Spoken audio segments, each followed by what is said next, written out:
낸 법안은 예.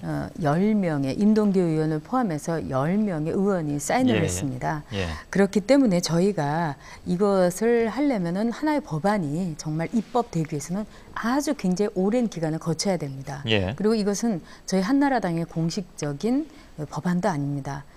일단 이 상정도 안 돼 있고요. 예. 또 의총에 부의되지도 않았습니다. 예. 그렇기 때문에 이거는 임동규 의원의 그 개인적인 생각을 담은 법안으로서 지금은 그렇게 평가하는 것이 적절하다고 봅니다. 예. 그리고 중요한 것은 아까도 말씀드렸지만 정부에서 빨리 이 안에 대해서 세종시에 대해서 입장을 밝혀야 됩니다. 예. 그리고 그 밝히는 데 있어서 17대를 경험했고 또 세종시법, 행복도시법을 저희가 통과시켰을 때는 원만하게 통과시키지 않았습니다. 눈물을 흘리신 분도 있었고 예. 단식했던 지금 전재희 보건복지부 장관은 그때 단식을 했었고요. 굉장히 고통스러운 과정이었습니다. 그래서 그런 모든 과정을 아우르고 정말 그 지난 5년 동안의 일과 앞으로의 5년을 어떻게 하면 잘 이렇게 매치를 시켜갖고 잘 예. 엮어가지고 정말 노무현 대통령이 원했던 그 좋은 행복도시, 그것은 우리 국민도 원하는, 충청도민도 원하는 행복도시가 돼야 된다는 전제가 분명히 있어야 되겠죠.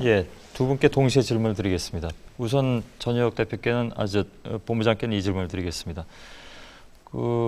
내각의 대표라고 할 수 있는 국무총리가 지금 이것을 원하는 추진을 강력하게 주장하고 있는 박근혜 전 대표를 찾아가지고 설득하겠다고 얘기하는 것은 정부의 입장이 이미 명확하게 나온 것이라고 받아들일 수밖에 없는 그런 상황인 것 같아서, 그렇다면 정부의 입장이 이미 수정으로 나온 것이 아니냐, 그러면 한나라당 쪽에서는 어떻게 받을 것이냐를 말씀해 주시고요. 전 의원께는 지금 최근 여론조사 보니까요, 제일 최근에 나온 게 26일에 한 겁니다. 한국사회여론조사연구소에서 실시한 건데, 수정 추진에 찬성한다라는 것이 45%, 원안대로 해야 된다는 응답이 36.3%, 그러니까 한 10%포인트 정도 차이가 납니다. 그러니까 수정 쪽에. 물론 여론조사는 설문에 따라 좀 달라질 수도 있다고들 얘기를 하는데, 아무튼 최근에 나온 여론조사는 이것이기 때문에 한나라당도 하나의 정당의 입장에서 보자면 이러한 여론조사 결과를 무시할 수 없지 않냐라는 의견, 아까 말씀하셨습니다만 바로 그런 취지에서 이 여론조사 결과를 어떻게 받아들이는지 이렇게 질문 드리겠습니다. 네. 먼저 전효혁 본부장께 부탁드리죠. 지금 이제 국무총리 정운찬 총리께서 예. 처음에 이제 학자로서 그 효율성의 문제, 특히 경제적인 효율성의 문제 때문에 이 세종시에 대해서 수정안이 필요하다, 이런 입장을 좀 분명히 밝혔다고 생각을 합니다. 예. 또 그러나 국무총리의 입장이 곧 정부의 입장은 전 아니라고 봅니다. 예를 들면 용산 참사 때도 입장에서, 그 학자로서의 입장에서 정부에 들어와서 여러 가지를 살펴보고 진짜 현장에서 여러 가지 사실을 파악을 한 뒤에 생각이 바뀌셨지 않습니까? 저는 국무총리께서 이런 거를 우리 정부가 박근혜 전 대표를 설득을 하겠다, 이런 입장은 저는 옳지 않다고 봅니다. 예. 그리고 박근혜 전 대표가 물론 그때 대표였고 저도 그때 대변인이었습니다. 그렇다고 그 모든 책임을 박근혜 대표한테 다 지운다, 또 그렇게 말하는 거는 온당치 않습니다. 저는 물론 시청자 여러분이 아시는 것처럼 박근혜 대표하고는 지금 소원한 관계입니다만, 그러나 박근혜 대표 그때 최선을 다했습니다. 그리고 또 박근혜 대표가 그 당시에 자기가 대통령 되겠다는 그런 욕심으로 이걸 통과시킨 게 아닙니다. 정말 여러 가지 그때 상황 속에서 벼랑 끝에서 저희 소수당으로서 어떻게 할 수 없었던 상황적 논리가 분명히 있습니다.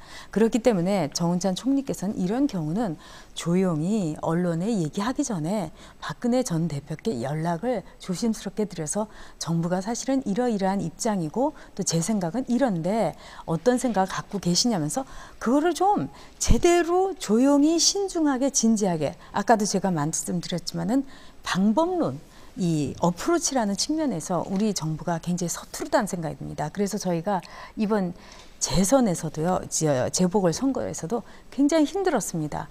예의를 갖춘다는 거, 또 이왕이면은 예절이라는 것은 모든 것의 윤활유 아닙니까? 그런 점에서 설득한다는 말 자체도 전 좋지 않다고 봅니다. 의견을 말씀드리고 예. 박 대표의 의견을 구하고 싶다, 이렇게 얘기하는 게 온당하다고 봅니다. 예. 그래서 혹시 거기서 파생된 질문은 그런 거죠. 그러니까 한나라당에서 이른바 친박계 쪽의 입장이 만약 나중에 어떤 국회에서의 처리 과정에서 걸림돌이 될 가능성이 있지 않겠냐. 그래서 설득하러 가겠다고 말씀하신 것이 아니냐 이런 분석이 나올 수 있어서. 그거는 정운찬 총리께서 예. 이 우리 한나라당이 물론 저도 이번에 재보궐선거를 치르면서 전에는 그랬습니다. 아 여야끼리 제발 싸움 좀 하지 말라고 싸우지 말라고 이게 국민들의 시장에 가면서 듣는 소리였어요. 근데 이번에는 제가 참 이렇게 뜨끔했던 것이 좀 당 안에서 좀 싸우지 말라. 친이 친박 도대체 172석 만들어줬더니 그렇게 안에서 싸우고 세력 다툼하면은 어떡하느냐. 한나라당 정 떨어진다. 이런 이야기를 저희 지지자들로부터 들어서 과연 지지자들이 이렇게 실망을 하는데 우리가 이길 수 있겠느냐. 제가 이런 생각을 아주 무섭게 했었습니다. 예. 근데 마찬가지로 이번에 하나 기뻤던 것은 재보선 이 선거에 친박계 의원님들이 진짜 열심히 뛰셨습니다. 몸을 사리지 않고. 그거는 우리 한나라당에서도 이 갈등을 수렴해 가는 과정 일로에 있다. 노력하고 있다는 표시라고 봅니다. 그래서 이번 재보선 결과가 저희로서는 매우 입에는 쓰지만 이 좋은 약이 될 거라고 보고요. 예. 그런 점에 있어서 친박계 의원들 역시 굉장히 많이 고민하고 계시고 이것을 사사롭게 계파적 이익으로 하지는 않을 겁니다. 예. 저는 그런 믿음은 갖고 있습니다. 아무튼 기본적으로는 그 원안 추진의 그 입장을 계속 피력하고 계신데 뭐 그 정부 쪽에서 수정을 요청해 오고 그러면 논의를 거쳐서 수정할 수 있다라는 쪽으로. 답답한 거는 좀 수정안이 뭔지 예. 이렇게 확 펼치라는 겁니다. 저희로서도 수정안의 범위나 이런 걸 당에서 모르고 있습니다. 예. 그래서 그 점은 저도 정말 국민 여러분께 죄송하고 면목이 없습니다. 예. 전병헌 의원께 아까 드린 질문 답변을 좀 부탁드립니다. 예, 제가 짧게 세 가지 측면만 이야기할게요. 이건 좀 다른 얘기입니다만 이 정운찬 총리가 박근혜 대표를 만나서 설득하겠다. 아까 우리 전효국 의원님께서 용산 참사 문제도 바깥에 있을 때하고 들어와서 보니까 상황이 달라서 입장이 바꿔졌다 이런 말씀하셨잖아요.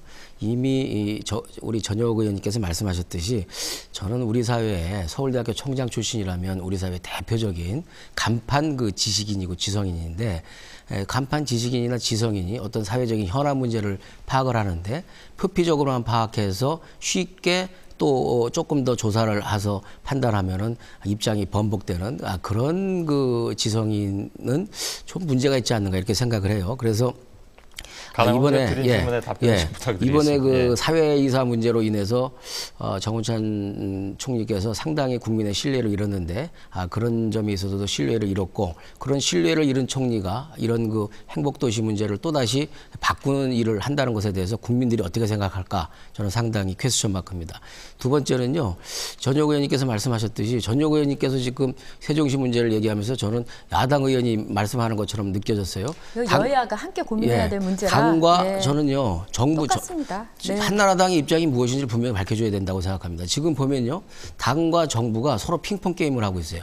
어느 날을 갑자기 정부에서 한마디 하고 그 다음 날은 또 의원들이 한마디 하고 이런 식으로 핑퐁 게임을 해서 굉장히 국민을 혼란시키면서 이것을 바꾸기 위한 어떻게 나쁘게 얘기하면 교묘한 술책을 쓰고 있는 것이 아닌가라는 그런 그 의심이 있기 때문에 그렇게 되면 더욱더 어려워진다라는 말씀을 드리고요.